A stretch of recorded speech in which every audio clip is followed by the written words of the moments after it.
Mark 4. And he began again to teach by the seaside. And there was gathered unto him a great multitude, so that he entered into a ship, and sat in the sea. And the whole multitude was by the sea on the land. And he taught them many things by parables, and said unto them in his doctrine, Hearken, behold, there went out a sower to sow. And it came to pass as he sowed, some fell by the wayside, and the fowls of the air came and devoured it up.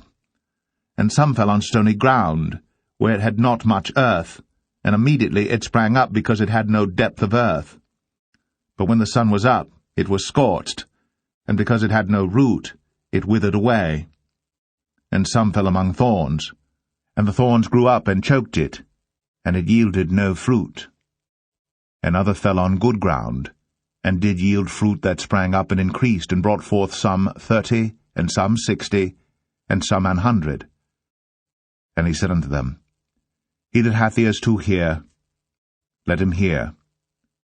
And when he was alone, they that were about him with the 12 asked of him the parable. And he said unto them, Unto you it is given to know the mystery of the kingdom of God. But unto them that are without, all these things are done in parables, that seeing they may see and not perceive, and hearing they may hear and not understand, lest at any time they should be converted, and their sins should be forgiven them. And he said unto them, Know ye not this parable? And how then will ye know all parables? The sower soweth the word, and these are they by the wayside where the word is sown. But when they have heard, Satan cometh immediately, and taketh away the word that was sown in their hearts. And these are they likewise which are sown on stony ground, who when they have heard the word, immediately receive it with gladness, and have no root in themselves, and so endure but for a time. Afterward, when affliction or persecution ariseth for the word's sake, immediately they are offended. And these are they which are sown among thorns, such as hear the word, and the cares of this world, and the deceitfulness of riches, and the lusts of other things enter in, choke the word, and it becometh unfruitful. And these are they which are sown on good ground, such as hear the word, and receive it, and bring forth fruit, some 30-fold, some 60, and some 100. And he said unto them, Is a candle brought, to be put under a bushel, or under a bed, and not to be set on a candlestick? For there is nothing hid which shall not be manifested, neither was anything kept secret, but that it should come abroad. If any man have ears to hear, let him hear. And he said unto them, Take heed what ye hear. With what measure ye mete, it shall be measured to you, and unto you that hear shall more be given. For he that hath, to him shall be given, and he that hath not, from him shall be taken even that which he hath. And he said, So is the kingdom of God, as if a man should cast seed into the ground, and should sleep, and rise night and day, and the seed should spring and grow up, he knoweth not how. For the earth bringeth forth fruit of herself, first the blade, then the ear, after that the full corn in the ear.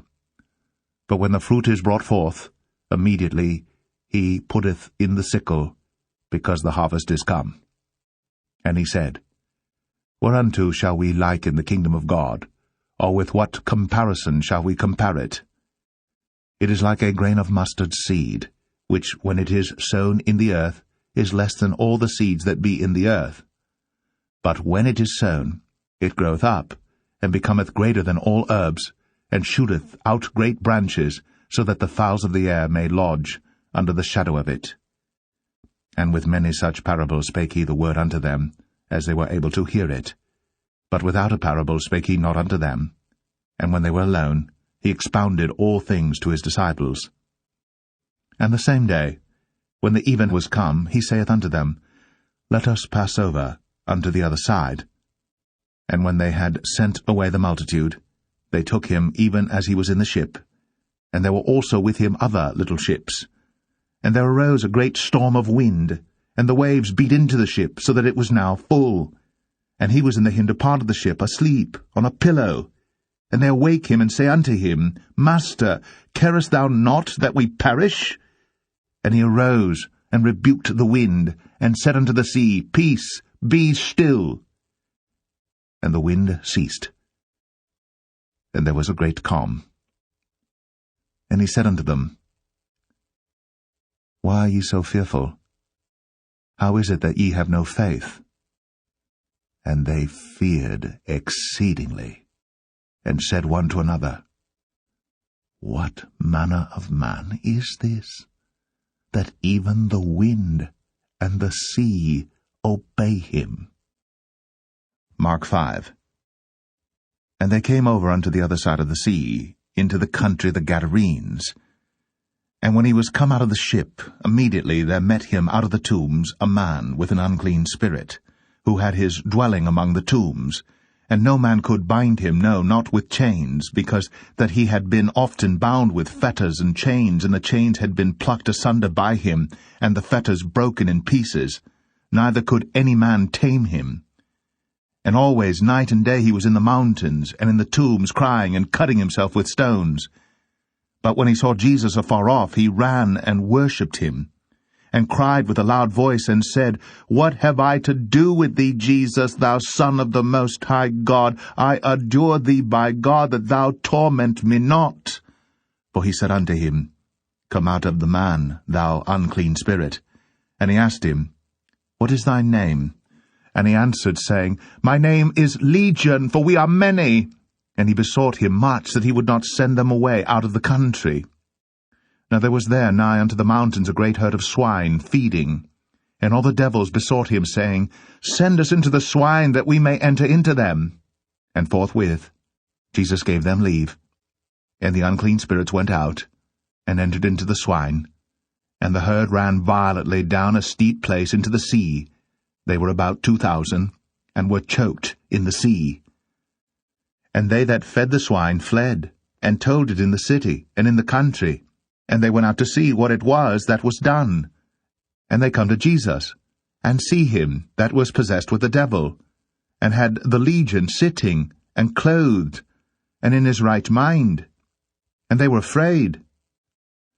And they that saw it told them how it befell to him that was possessed with the devil, and also concerning the swine. And they began to pray him to depart out of their coasts. And when he was come into the ship, he that had been possessed with the devil prayed him that he might be with him. Howbeit Jesus suffered him not, but saith unto him, Go home to thy friends, and tell them how great things the Lord hath done for thee, and hath had compassion on thee. And he departed, and began to publish in Decapolis how great things Jesus had done for him. And all men did marvel. And when Jesus was passed over again by ship unto the other side, much people gathered unto him, and he was nigh unto the sea. And behold, there cometh one of the rulers of the synagogue, Jairus by name. And when he saw him, he fell at his feet, and besought him greatly, saying, My little daughter lieth at the point of death. I pray thee come, and lay thy hands on her, that she may be healed, and she shall live. And Jesus went with him, and much people followed him, and thronged him. And a certain woman, which had an issue of blood 12 years, and had suffered many things of many physicians, and had spent all that she had, and was nothing bettered, but rather grew worse, when she had heard of Jesus, came in the press behind, and touched his garment. For she said, If I may touch but his clothes, I shall be whole. And straightway the fountain of her blood was dried up, and she felt in her body that she was healed of that plague. And Jesus, immediately knowing in himself that virtue had gone out of him, turned him about in the press, and said, Who touched my clothes? And his disciples said unto him, Thou seest the multitude thronging thee, and sayest thou, Who touched me? And he looked round about to see her that had done this thing. But the woman, fearing and trembling, knowing what was done in her, came and fell down before him, and told him all the truth. And he said unto her, Daughter, thy faith hath made thee whole. Go in peace, and be whole of thy plague. While he yet spake, there came from the ruler of the synagogue's house certain which said, Thy daughter is dead. Why troublest thou the master any further? As soon as Jesus heard the word that was spoken, he saith unto the ruler of the synagogue, Be not afraid, only believe. And he suffered no man to follow him, save Peter, and James, and John, the brother of James.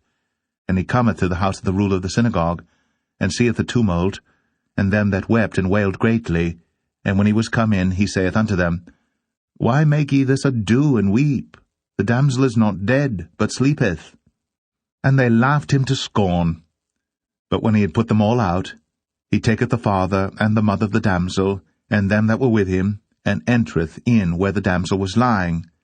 And he took the damsel by the hand, and said unto her, Talitha cumi, which is, being interpreted, Damsel, I say unto thee, arise. And straightway the damsel arose, and walked, for she was of the age of 12 years. And they were astonished with a great astonishment. And he charged them straitly that no man should know it, and commanded that something should be given her to eat.